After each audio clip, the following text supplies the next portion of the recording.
Hello friends, আমি চলে এসেছি কার্তিক আমার নতুন ইউটিউব চ্যানেল টু সাইড কিচেনে।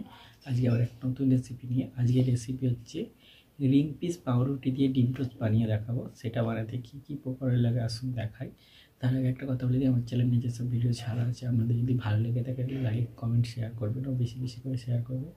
আপনি যদি আমার চ্যানেল নতুন হয়ে থাকেন প্লিজ সাবস্ক্রাইব করে দেবেন আর নিচে বেল নোটিফিকেশানটা অল করে দেবেন, যাতে আমার ভিডিও আমাদের কাছে আগে পৌঁছে যায়।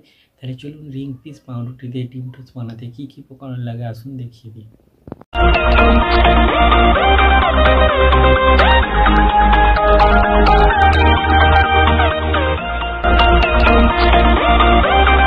চলুন তাহলে রিং পিস ডিম টোস্ট বানানোর জন্য কী কী উপকরণ লাগে দেখিয়ে দিই। তার আগে একটা কথা বলে দিই, ভিডিওটা প্রথম থেকে শেষ অবধি দেখার অনুরোধ রইল। তাহলে চলুন রেসিপিটা শুরু করি। এখানে আমি কোয়ার্টার পাউরুটি, পিস কাটা পাউরুটি না, এটা হচ্ছে কোয়ার্টার পাউরুটি। এই পাউরুটিটাকে আমি গোল করে কেটে নিয়েছি, কারণ এই পাউরুটিটা একটু মোটা হয়, কেন এটা ডিমের মধ্যে ডোবালে কোটটা তাহলে ছিঁড়ে যাবে না পাউরুটিটা। তো এটা আমি গোল করে কেটে নিয়েছি। এখানে নিয়েছি আমি বিট লবণ, কাঁচা লঙ্কা, পরিমাণ মতো একটু পেঁয়াজ কেটে নিয়েছি। এখানে নিয়েছি নুন, একটা ডিম আর সাদা তেল। তাহলে চলুন রেসিপিটা শুরু করি। এবার বাটির মধ্যে আমি ডিমটা ফাটিয়ে নিয়ে নেবো,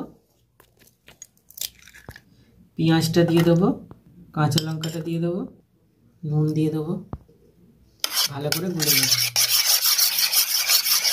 গ্যাসটা জেলে কড়াটা বসিয়ে দিয়েছি, কড়াটা গরম হয়ে গেছে। কড়াই আমি তেলটা দিয়ে দেবো। ডিমটার মধ্যে পাউরুটিটা আমি দু পিঠটা এইভাবে কোট করে নেবো, ভালো করে উল্টে পাল্টে। এবার তেলের ওপর দিয়ে দেবো, ভালো করে উল্টে পাল্টে ভেজে নেবো।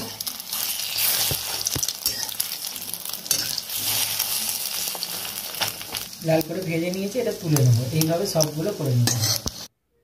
এগুলো নামিয়ে রেডি করে নিয়েছি। এবার আমি এর মধ্যে একটু বিট লবণ ছড়িয়ে দেবো। দেখুন আমার রিং পিস ডিম টোস্ট রেসিপিটা রেডি হয়ে গেছে।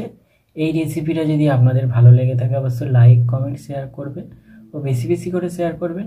আর প্লিজ সাবস্ক্রাইব করে দেবেন, আমাদের পাশে থাকবেন। চলুন তাহলে দেখা হচ্ছে নেক্সট ভিডিওতে। এরকম নিত্য নতুন ভিডিও পাওয়ার জন্য আমাদের চ্যানেলটাকে অবশ্যই সাবস্ক্রাইব করবেন, আমাদের পাশে থাকবেন। চলুন তাহলে দেখা হচ্ছে নেক্সট ভিডিওতে।